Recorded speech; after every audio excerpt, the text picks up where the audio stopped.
Hey, what is going on? Oh, I am not supposed to be showing that. No, what are you showing us all your Oh personal man, baggage? yeah, I was showing my Outlook email. So let's delete that later on. Anyway, hey, what is up, everybody? This is David Stephen Patterson. You know me as DSP with Digital Headhunter, and of course my lovely co-host. I mean, the guy is manly. The guy is I'm the just hostess dripping with with the mostest. testosterone, just dripping with lots of stuff. You should go see the doctor about that. Anyway, Neil Lebovitz. Hello, Neil. Hello, David. Always an honor and a privilege. Man, that screen share threw me off for a second. It freaked me out. Like, I know. Well, people can pause it and see what was on there, just as an aside. oh, that's cool. Yeah, what Oh was it well. like sexting? What were you doing?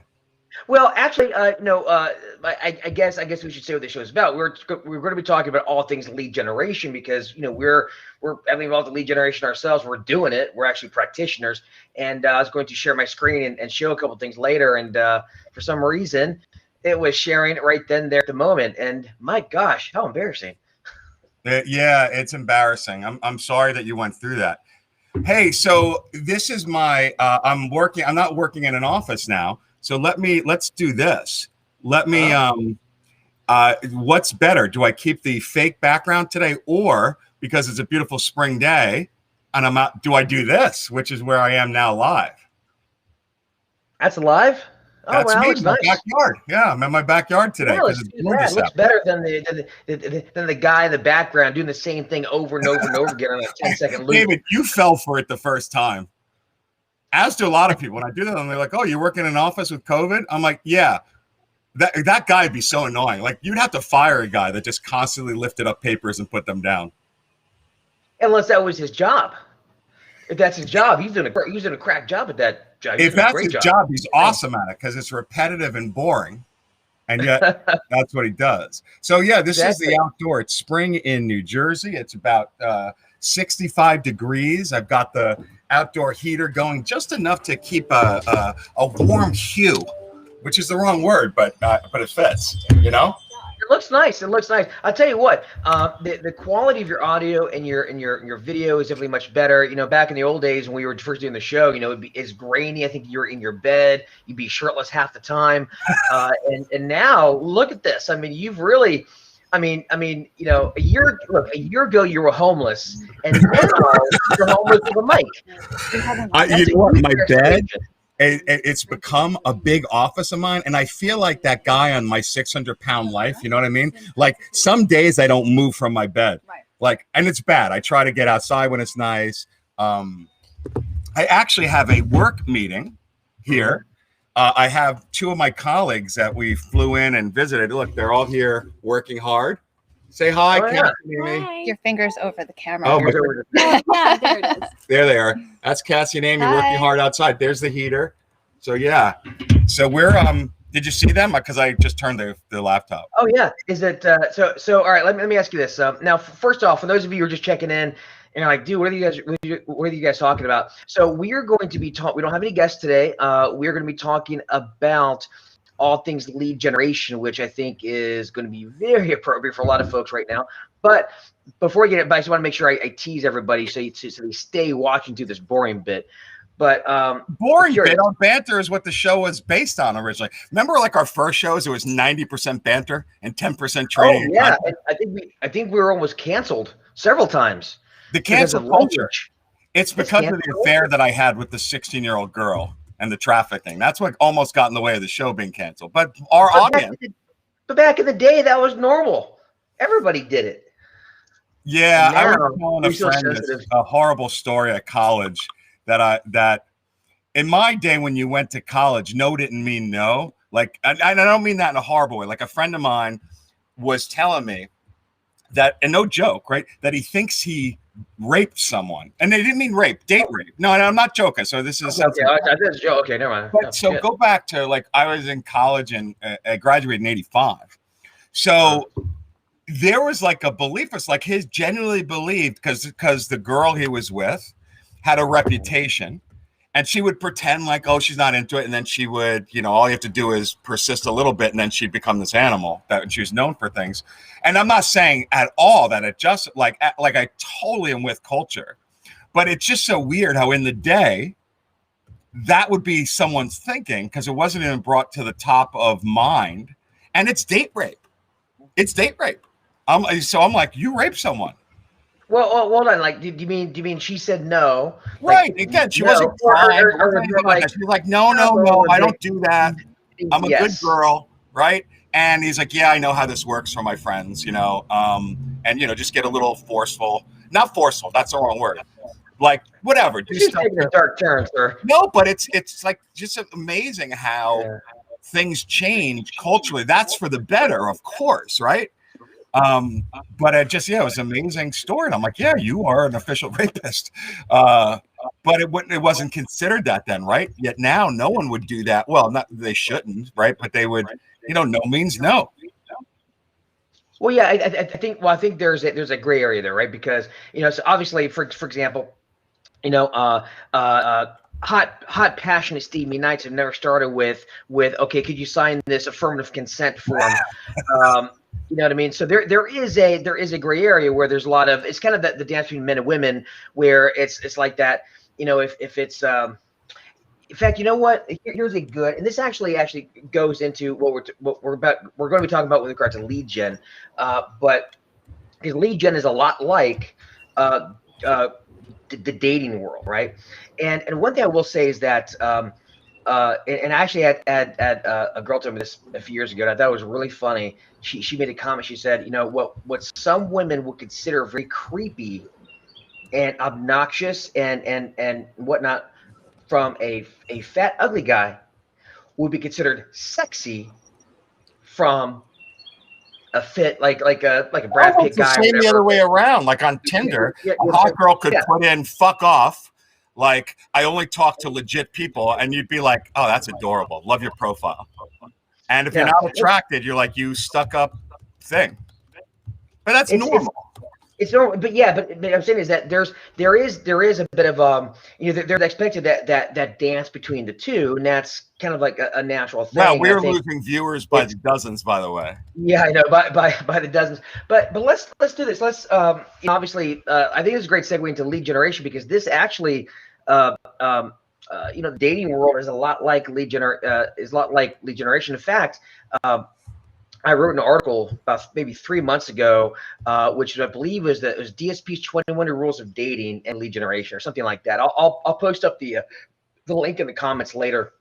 I don't have it here in front of me, but the idea here today was because Neil and I are both heavily involved in lead generation. So as you guys may know, I've been a recruiter for 20 plus years. So I've been doing lead generation for a couple of decades, but been training it for the last few years pretty heavily in my accelerator program. And in the last year and a half, I've been running lead generation programs, lead generation campaigns for clients in all different industries all over the world. And I'm also doing outbound lead gen for our own company. Right, but that's what's great about what you do, because you talk the talk. So, it's not theory. Like even when you do the NPC stuff and you get a website and you do it. And you'll set it up. We're doing it. We're doing it right now. You do it. And of course, Neil, you're doing it as well. In fact, funny enough, I've gotten a couple of solicitations from your guys in my email. So you're out there, your company's out there actually doing lead gen as well. Of course, you've got a storied history as a trainer in the industry. So I thought, let's talk about lead generation, because it's a topic everybody wants to learn more about, right? Well, and branding and lead generation and getting your name out there is key. Like, that's why we do this show. Although you notice that it has David Digital Headhunter branded all over this and no back office staffing solutions logo or anything. Do you feel that that's fair, David, that it's a mutual show where we co-host and all it says is Digital Headhunter up there? What do you think of that? So with that said, let's go into some lead generation topics. And I really want to dive in. Do you like that little change of subject? Yeah, please. There, Holy I didn't even acknowledge your concern. That's not okay. I'm sorry, Neil. I acknowledge your concern, and I recognize that for you it is a valid concern. David, And I I also understand recognize, exactly how you feel. Some of my co-hosts felt exactly the same way you do when they first worked with me. But what they found out was ... Right? Remember that feel, oh, felt, found? feel, felt, found. Actually, I will tell you this, Neil. I will put your logo up right there, right there. Am I pointing my finger correctly? Right there in that other corner. How about that? Right corner. You got the Nice. right hand corner. Nice. Fair? All right. All right. Next show will be on there. So who All needs a right, website? It's like a hood ornament. You need a website, and you need a website that looks good. And you need a website. No, you don't need it for SEO and for any of those things. There's a million of them. Everyone looks at your website if they're going to want to do business with you. And it needs to look like your brand. I mean, like we hired a professional branding company. Check out the Boss website. It's constantly evolving. And one of my early hires in Boss was a chief marketing officer. That's how important it is. The logo, which we redid, the look of when they come to your landing page. David, your landing pages are, again, David, my chief marketing officer guy. So it's funny. I put him on a bunch of lists of people in the industry to get a feel and a flavor of what's going on. And I told this to David like a year ago, 6 months ago, maybe. My guy commented on David's stuff saying, this guy knows how to do this. The site looks great. The logo, no, but it's important. Now, you brand, you're the digital headhunter, so you need to. But no, the website needs to represent, it gives the whole aura of what you are. And if you're going to use a cheap Wix one, I could tell a Wix site from a mile away, but you could still customize it and pretty it up. Half the time it says Wix at the bottom. Well, you got to remove that. Upgrade and remove the Wix thing. Like people that don't, like, never do I allow a branding thing. I'll always pay the upgrade to remove the branding. Well, also, all right. So in fact, let's do this. Speaking of website, let's actually talk about something that is, from a lead generation standpoint, it's actually even, I think, more important. Your website is probably the most important overall, but in terms of your front end lead generation, particularly if you're on LinkedIn, and we all are, it's your LinkedIn profile, right? And one thing I will say is most recruiters' LinkedIn profiles suck. They in fact, they read like a resume. They read like you're looking for a job. Yeah, totally.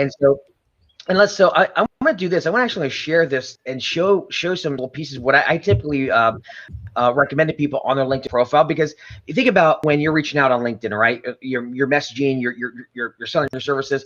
One of the first places they look to if they're interested is your LinkedIn profile, because it's really easy to look at it on the LinkedIn platform, right? You just click over from the message. And one of my favorite things to do in my messaging is to say, let's say if we connect or whatever, and I send them a welcome message, I'll say, hey, if there's anything I can do for you, please let me know. And by the way, if there's anything of interest in my profile, please let me know. It's a weird statement, but what does it do? It makes them want to look at my profile. What's in his profile? And then they look. And then you put some weird stuff in there. Like I like tennis, sushi, and bondage. You know what I mean? Like you almost force them to comment on it. Exactly.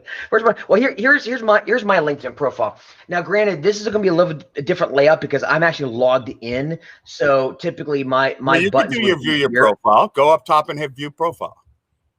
Let's see here. Yeah, go view profile. It's going to still show. Hold on. No, you'll see regular profile. There we go. Yeah, I'm already on there. I was the LinkedIn guru. Yes, I'm logged in. Well, anyway, but what's going to happen is when you look at this, like, for example, I've got in my banner, I typically would have, like, say something down here, which is my media. So if you have any media appearances quoted anywhere, you could throw those logos in there. Right now I have my tagline: we help ambitious search firms punch above their weight class, book a call to get a price. And then, of course, follow me for thought-provoking content. And that banner is so key. Right here. You know what's funny, David? So at Boss, any of our partners get unlimited marketing designs. We have a team of marketers that do it. One of the first things I point them to, besides our welcome kits, which look amazing when we brand them for them, but it's their LinkedIn header. Like, we'll design it. Like, you work with us. Like any of my clients out there, message me right after this. We'll put it right to the marketing design people. It's so important. Like, some people have it. They just throw their logo up there, right? They don't, it's such an image. It's so important. Yeah. It's such valuable real estate. In fact, here's one that I think he has this. So one of my recruiters, Manish, he has this. I believe he has this one up. Here we go. Yeah. So that need to hire an SAP rockstar, book a call to request talent now.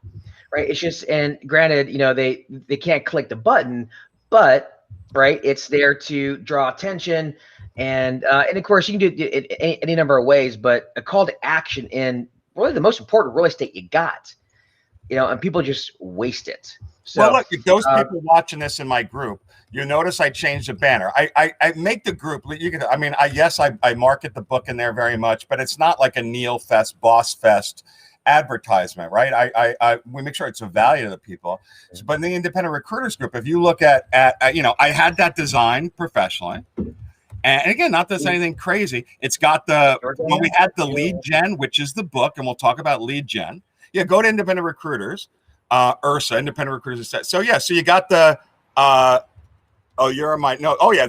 my LinkedIn one, which again, it's our look, but no, I'm saying go to the URSA group, right? Again, but that was just it just draws the eye. It looks like the website. Yeah, go to the URSA group. And if you go to the group, you'll see for lead gen everywhere, my headline footer, if you can scroll up to see the banner, right? So yeah, it talks about the book in there, right? There's that book in the top right. It gives a URL to do it. Yeah, you can't click on there like you can on a page. You can't add a button, but the book is that's my magnet. Right. That's my main magnet. And we spent a lot of money on getting it designed right. So the book looks amazing. It's not done on PDF. Right. You're putting that up there. I didn't mean this to be a commercial on it, although everyone should get the book. But it's where our salespeople, get the leads from. It's where people get to know us. It's amazing. It's great content, but it's a lead magnet. And that's, again, for lead gen, as we talk about it, anything and everything from my signature and my staff signature to posts everywhere, all are about the book right now. That's the new one. It's the main one. And that's what I do. And then we scrape, right? So David, I didn't get you. You never signed up for a list of mine, but you are a target audience. You're an SAP recruiter. You have the right talent, owner, founder, independent, and it's scraped off, and it uses Linked Helper, and it uses Zapier to feed right into my HubSpot CRM, and voila, you get my stuff, and you see regular stuff from me. And but we'll talk about it. I don't want to hog up all the time, but then we talk about what you and I do for lead gen outside of that. Well, speaking of banners, you can check this out. This is my email banner, and it's very similar. And this one you can see the logos of the companies have been featured in. Kind of the same thing here, but when you look at, let's say, for my recruiting, I've got a different recruiting banner. Speaking of which, your email thing, like how it's so easy, and you got the lifetime deal on it, but you can use, if you want to make a great signature, HubSpot gives a free one for everyone. Just type in HubSpot signature generator, and it will make a beautiful one, which is where we have ours generated from. And everyone, I can't believe the number of recruiters that have the good old fashioned text type stuff with their name, title, and phone number. It's everything. Now, the one thing you do have to realize is that sometimes you have these images in your emails. You have to think about your deliverability. I actually have a custom domain on these, so the custom domain come from my own domain, so it helps my deliverability. But it can't hurt your deliverability a little bit. So you have to actually be cognizant of that. But when they click this banner, they're going to go to my like a booking page, basically. Or they click the banner on the other one, they go to an assessment page. So talking about deliverability, because we've been having spam issues since we added the footer for the ebook. And are you talking about that? Because I'm not, I mean, I have MX Toolbox $99 month subscription. I get this, and there's no problems with any of my DKI, any of the nerdy records. So do you do that for spam deliverability? Yeah. So what I do, so a few things you can do to help. I mean, if it's a new, well, first off, if you're doing, like, at least for me, if I have email campaigns going for a client or even myself, I try to use a different email address than my active one, because I don't want it to hurt my normal email. But what you need to do a different domain that's somewhat to your domain. So, for example, if you're like sales, like I have Back Office Now, which goes to Back Office Staffing Solutions. I do have to use that for my main ones, because all my main clients, I'll send them important stuff, and they're like, "Oh, it was in spam." Oh my gosh, son of a gun! And I say "son of a gun" because that's the right term to say. Son of a gun. So here's what you can do. A couple things, right? And here's some really ninja tricks. What? First off, well, actually, I got a really amazing unsub ninja trick. I'll show you in a second. It's really good. But first off, when you are setting up a new email, you have to warm it up. So I use a service called Outreach Bin, but there's tons of them out there. Outreach Bin, and it's an email warmer. And what it does, you hook up your email and start sending a few emails a day to other emails that automatically reply back and engage. So it actually warms it up with real engagement, real replies, and it post does. that in the group thing there. It's out. Yeah, that's great. That's smart. Outreach Bin. Yeah, I'll post it up. But how does changing my URL in the footer affect deliverability that you mentioned? Oh, okay, yeah. So on the images. So what I do is I have the images are on my own domain. So if the images are sent out, usually it's a link to whatever hosting you have that image on, and it's not the same domain that you're sending from. That can affect your deliverability. No, but mine is the same. Mine is back office staffing. Okay, yeah, that's good, and that'll help. Something else you could do as well. So obviously the warming it up really helps significantly. And then also, if you're seeing lower open rates, then it's a sign that you're in spam or you're in promotions or something like that. If you're sending to like a regular list, you can cut out the people who aren't engaged, anybody who hasn't opened in the last 3 months, and then that'll get your open rates up, and then you can start adding people back in. Right, and, a lot of and people that don't can also know get out of low spam. open rates affect the algorithm for deliverability and for spam. So my problem is my list is massive from scraping, and I got rid of all the people. Let's say I haven't opened in a year, but that's not good enough because you need people to open them. I've culled it down to 22,000 people that have at least opened an email in the last year, and it's still too many because a lot of them aren't engaged, and you get a low relative rate, even though you get thousands of people that click on it, and that's got to be one of the reasons for me too. I'm not on a black. Keep in mind.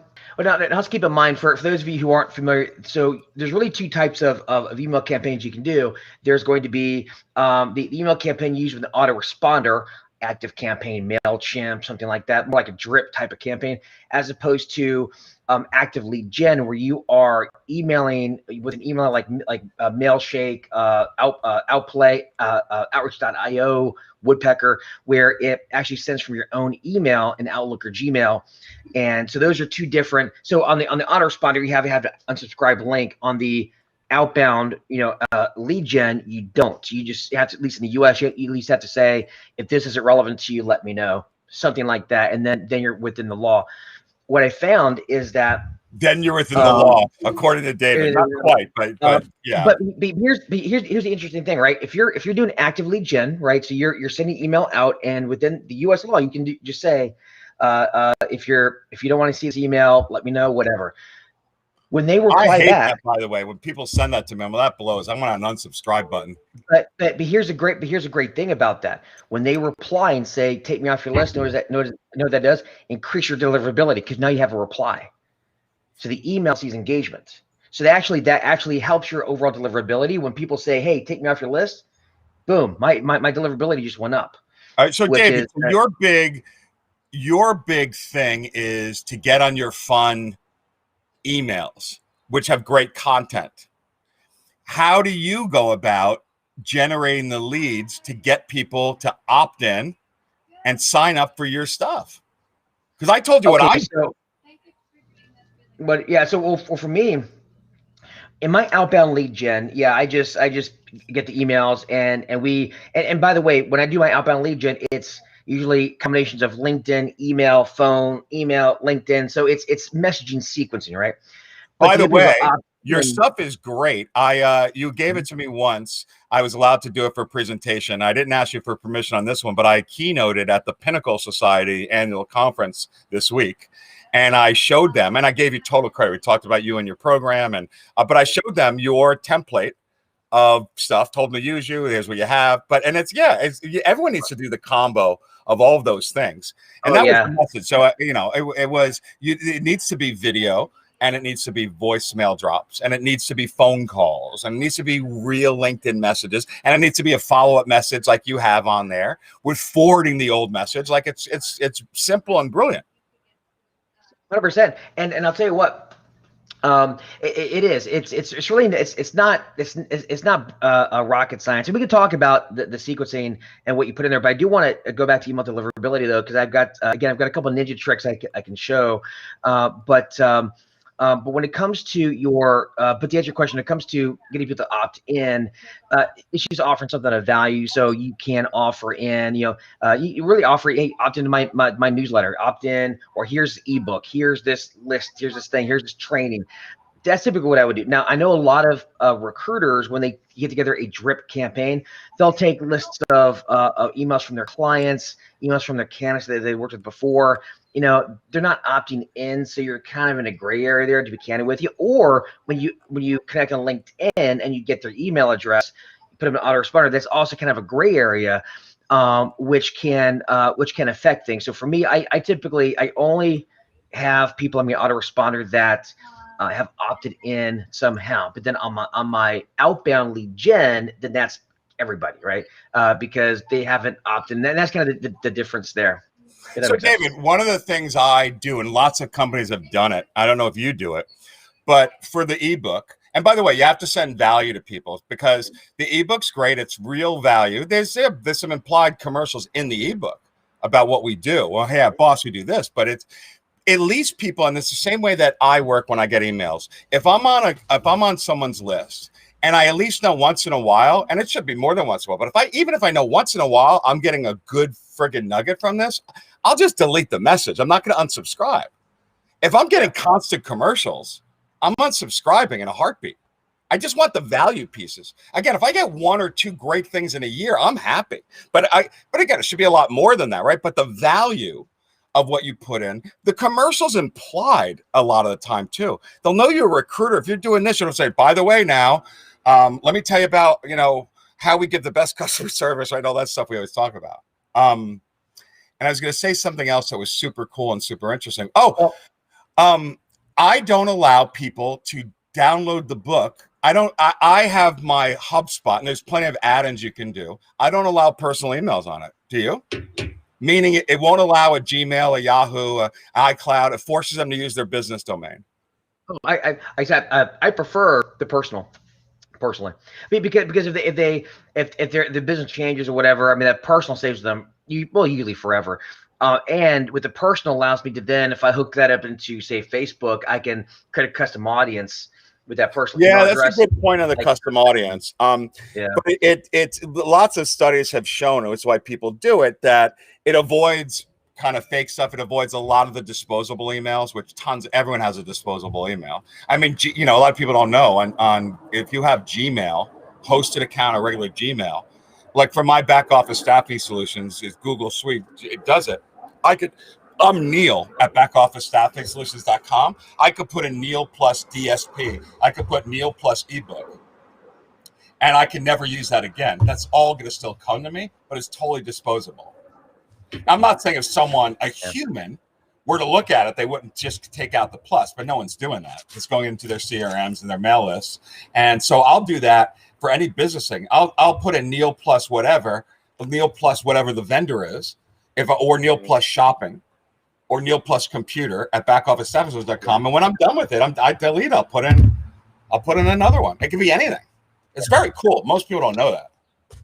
Well, here's so if you want to, so we did have a question, which was, what I think Michael the Animal said, what is deliverability? So basically, that is the deliverability in essence stands for how often does it hit the inbox versus, let's say, Gmail could be promotions or worse, spam, or for example, Outlook could be I've got was a focus, I've got other or whatever, and then I've got again spam or junk. So does it hit promotions? Does it hit inbox? Does it hit spam? That's your deliverability. And so when you get engagement, so for example, when you send when your images have your domain, right, improves that. When you reduce the amount of links and pictures overall, improves deliverability. If you get a lot of engagement, improves. That's why warm up your email is important, like using the service that actually warms it up for you.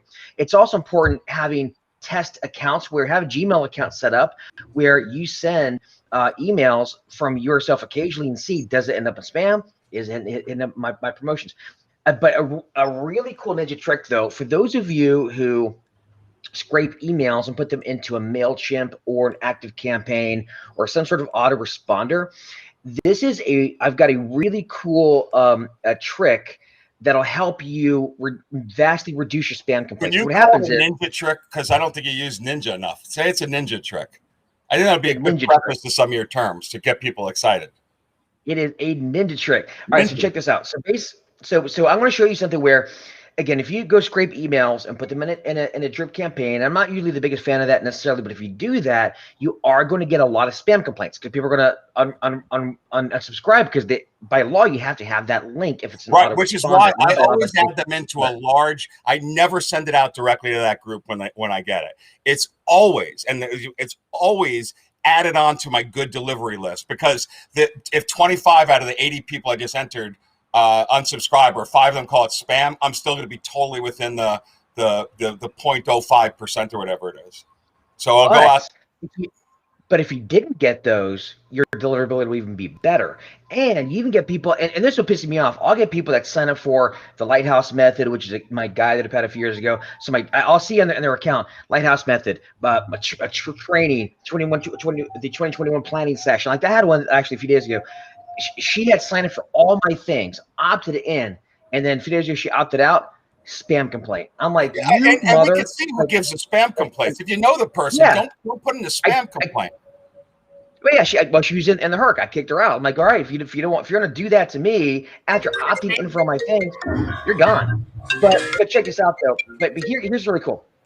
So this was so here's what I'm doing now. So I just started doing this. Actually, is a fairly new thing I just started doing because she opted out spam complaint, right? And this is actually maybe it was like a few weeks ago. But so what I've recently done, and actually I was taught this by somebody else, is basically if you have an autoresponder, there's an unsubscribe link, right? Now it depends on the autoresponder that you're using, MailChimp, Active Campaign. Give them options to unsubscribe from 4 or 5 things. Well, actually, even better than that. So you can have a custom flow set. So in my autoresponder Active Campaign, I've got a custom flow set up where if they click unsubscribe, normally it would go to an unsubscribable list, and they say, okay, what would you like? How would you like to? Is it right? Is Whichever it spam? clicks remove all anyway. So, but instead, they'll allow you to actually redirect to a page. So check this out. This is my unsubscribe now. So what happens is when they hit this, they don't go to the Active Campaign and subscribe. I have them redirect to an unsubscribe page on my normal website. A nice feature. With, hey, before you go, here's 50% off my boot camp. Here's a coupon code. Go get it, right? And the coupon code actually works, right? And so occasionally you'll get a sale from that. But but here's the interesting thing: the flow is set up where they click that link, then they get archived. They don't get unsubscribed. There's no way to report spam. This complies with the law completely. And in my flow it says they're archived and they'll go off your list, right? Yeah. If they click this link, archive. Right, so we have a record of the meeting archive. That's part of your mail service provider, yeah. Yeah, but you can do this in Active Campaign. You can do this in almost every provider. It just depends. Yeah, the structure of it's different, but you can, if you go into the guts of it, you can usually do this. But what it does, it almost completely cuts out your spam, or actually, I mean spam complaint, but unsubscribe, because to Active Campaign, you just archived somebody. So you're following the law. Back to the person that called you spam. Yeah. You want to hear a ninja spite trick? Ninja spite. What's that? What you do is you then go to their website, subscribe to their newsletter or mail list, and report them as spam the second it comes in. That's what you do. Ninja spite.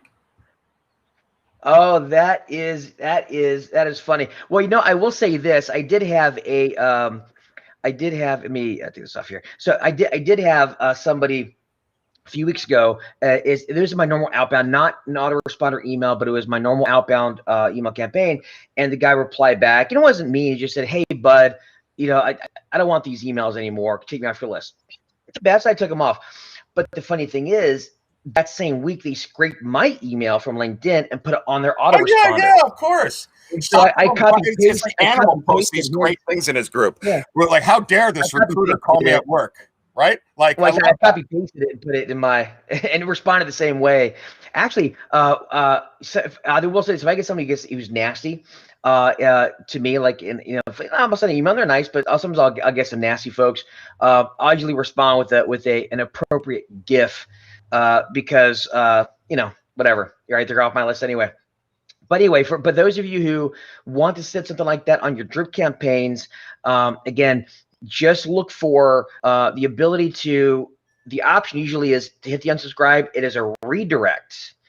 You would either redirect and just make sure you have a rule in there. If they hit the redirect, archive the email. You're within the law, and you will get almost no unsubscribes, at least according to the autoresponder, which will greatly improve your overall So, David, do deliverability. you, as a side, do you ask for phone numbers in your opt-in pages? I don't. I take it back. I have before when I've done like webinars or whatnot, but not required. But it was like as a reminder. But on the normal ones, no, because it's a point of friction, and you get less and people got to understand that, because I see so many of these pages. I'm always curious what people are doing, and yeah, you want the phone number because it just makes it a lot easier to call your clients or your candidates if you're getting them. But Google it. Every study, there've been tons of them. Do you know how much, David, email opt-in rates drop? Meaning people that go to your website, and if you have a phone number in there, how many people will sign up versus without a phone number? The number is amazing, and it's consistent everywhere. Yeah. What's your guess? Okay, what's the question again? What's the difference? How many fewer opt-in signups do you get when you add a phone number, percentage-wise? Oh God, I'd say at least half. Yeah, it's 50%. It's 50%. Oh, I got it right. You got it dead on.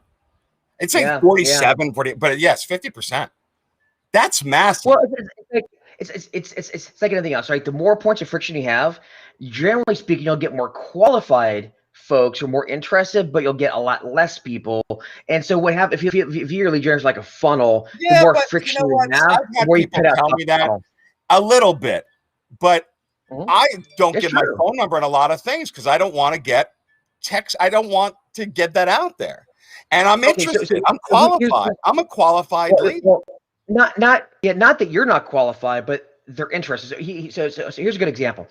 When somebody on my site clicks book a price or get a price, right? Or a book called to get a price, they're not booking a call right away. They give it to an assessment. And I actually ask them, like, what's your LinkedIn URL? What about this? What's your billings, right?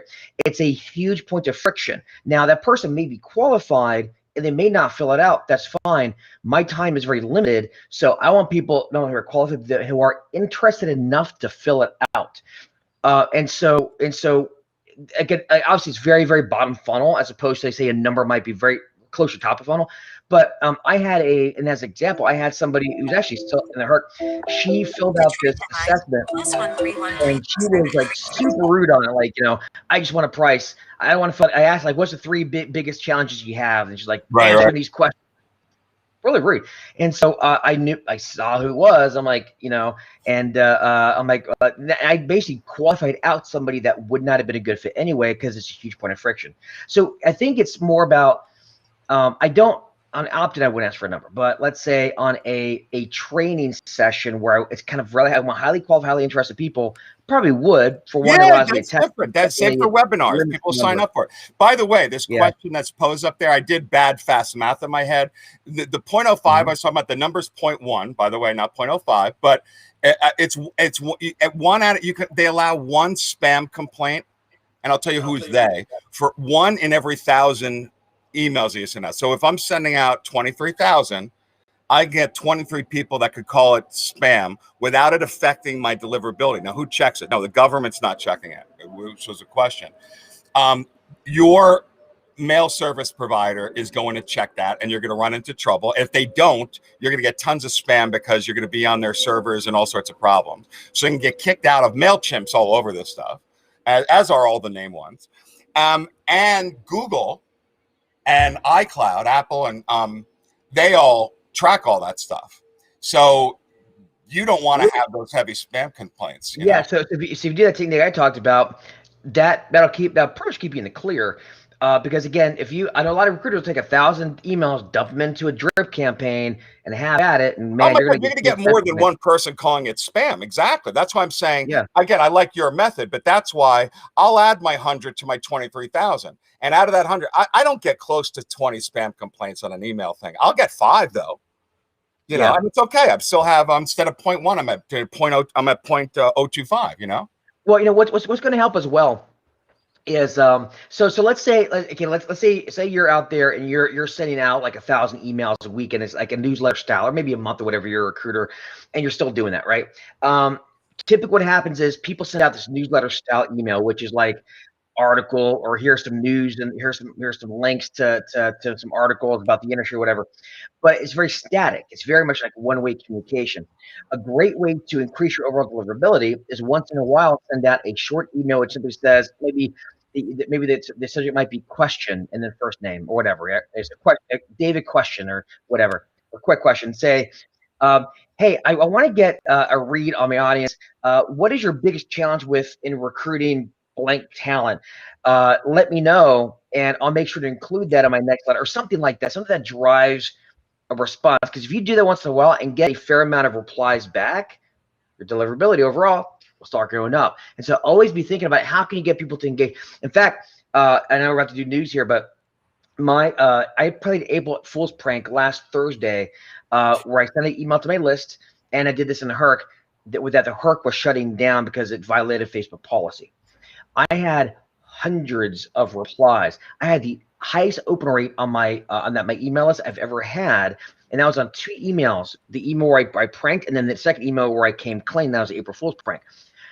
Huge open rate, huge reply rate, and as funny as this whole thing was, because I pulled that prank, and some people believe me, as digital marketers thinking, oh my God, my delivery is going to go crazy high because I'm getting all these replies. So do things to entice a reply once in a while, and that'll help your overall deliverability rates. Speaking of April, before we get into the news, April Fools, I pulled one on David. And I was motivated by David's prank. So I created a real looking back office staffing solutions email campaign, the template, the whole look, everything. In fact, I just took another one, I edited away. And the subject was, don't be a douchebag. And then in it, I'm like, you know why you're reading this? You're either going to download the book or you're not. If you're not, and excuse my French, but you're an asswipe, a dickwad, a tool. You're just a friggin' jerk. So do it or unsubscribe. Because if you want to unsubscribe, then you were never meant to be and David's like, this is great. Oh my God. But I'm curious of how many unsubscribes you got. And I'm like, dude, April Fools, brother. Dude, all right. I'm going to share my screen. I'm going to show it. Check this thing out. No, I don't want it. I don't want it visible. I don't want it. All right. Yeah, but it was. No. It's funny as hell. I cracked up. I was laughing so hard making it. No, I don't want that to be shown on the internet. And everyone say, look what I got from boss. Like you thought the button, the CTA, but the call to action button was go fuck yourself. Oh man, it was a good one. It was great. It was so funny. I'm laughing now. It was so funny. All right. Ding, ding, ding, ding, ding, ding, ding. So let's do I'm not ready yet, man. Let me get the here we go.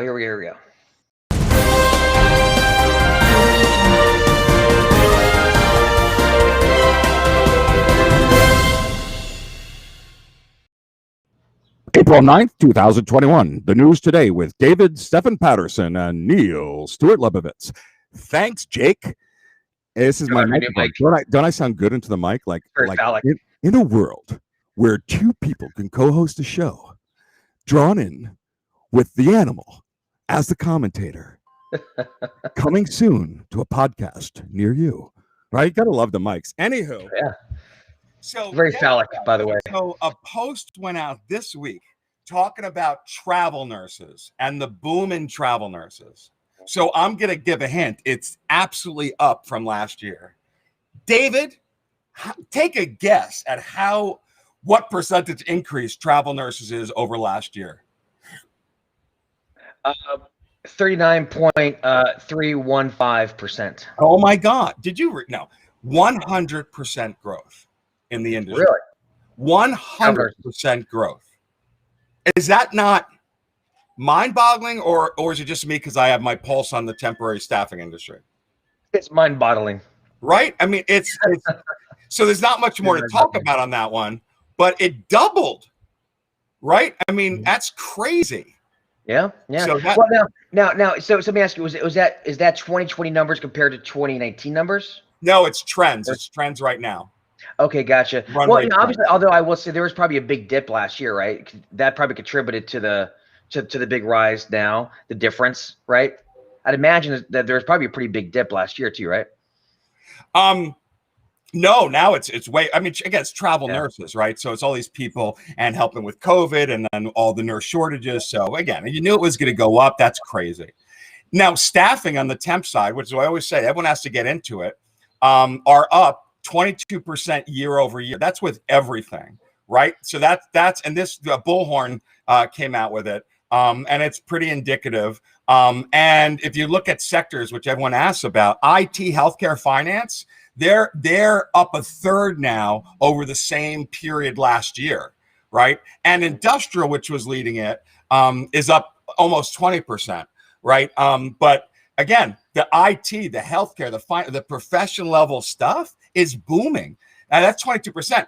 And that's one of the stories. But if I add my third story, and I only have 4, but we're tight on time today, is jobs surged. And so temp employment, when we look at the March report that came out, it was stable. Regular jobs surged by almost 916,000 jobs in March, right? So there's just so much great news that I had to pick from for this show. How awesome is that?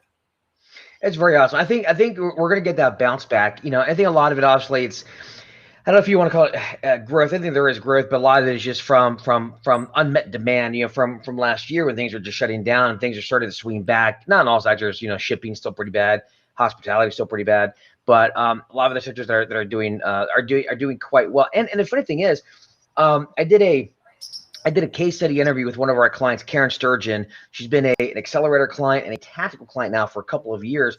It's funny. I call her Karen Smelly Fish. Karen is my pet name for her. But no, Karen is Sturgeon. Okay, that makes sense. But the great thing about Karen, she was writing. Granted, she was a client of tactical, so we had help with this. But she was writing engagements in like June of last year during the midst of all this shutdown and everything going on. She was getting engaged searches, money down. I mean, the business is out there. The business is out there. Hey, I had someone, David, that called me to ask if I do coaching. I'm like, I do for select clients. Absolutely. Mm-hmm. She's like, but I only want one. I'm like, I normally don't do it, but totally. What do you need? She's like, well, can you help me with this? Fees. I'm chicken to ask for fees. I know that you talk about it. But can I get retained ever? I'm like, and she walked me through the thing. I'm like, no, you're not doing 15%. And this one, you're going in at 30%. You're going to settle on some retainer, or you'll settle then on a 25. And we went through the whole thing. It's like all the training. And she's like, all right, and pump me up. I'm going to go in. And she wanted to do it like right before her call. And it's amazing. They didn't walk away. They're really still interested. I'm going to come back with par fee up front. Business is like, you'll get money right now. So you need to take advantage of the market. There is 100%, and again, I think when it comes down to you get engagement fees. Actually, no, we can move on because I don't want to go into a whole training on engagement fees. I've got plenty of that. Right. Let's end it with one last story because it's another great one. Now, and again, with the numbers, look, it grew by almost 1 million sequential jobs. We're still down over 8 million jobs from February of 2020, right pre-pandemic. So we know that. Consumer confidence, David, which is such a key factor in our business. When I was running Agilon and we would analyze the market data, that was key because it drives so much of the ultimate demand and where companies invest. But it's at the highest level in a year at the end of March. And this is from the Conference Board, right? At their Consumer Confidence Index. It's the most famous. Again, the readings, don't worry about it, but the short-term outlook improves significantly, and that it means almost always that there's going to be a strengthening growth in the economy over the next 3 months, like significant. Like that's amazing news. I think so. Now, granted, I do think there's going to be a lot of competition out there. A lot of recruiters. I mean, think about all the hospitality recruiters. Where are they going to go? They're going to go to the good industries. Think about all the shipping and maritime recruiters. Where are they going to go? But that said, definitely a lot of opportunity out there. And actually, speaking of which, and I promised I would do this, and we're almost at the end of the call or end of the show, so I want to make sure I throw this in there. So speaking of opportunity, so a good buddy of mine, Tim Madden, he runs a career coaching practice called Executive Career Upgrades. It's himself and his wife, but he's built a very successful career coaching company. And they've grown it to multiple people, and it's become huge. He's looking for a head of career coaching. So basically, it's somebody who is going to help executives as they're going through interviews, of helping with salary negotiations, etc. It pays well into the 6 figures. If anybody's interested in that, you can either contact myself or I'll post up the link for Christina Madden. She's hey, listen, we don't normally allow postings, but Tim's awesome from the Naps days. Post it in my group too, or tell him to do it, because it'll be better if you post directly. But I'll approve it.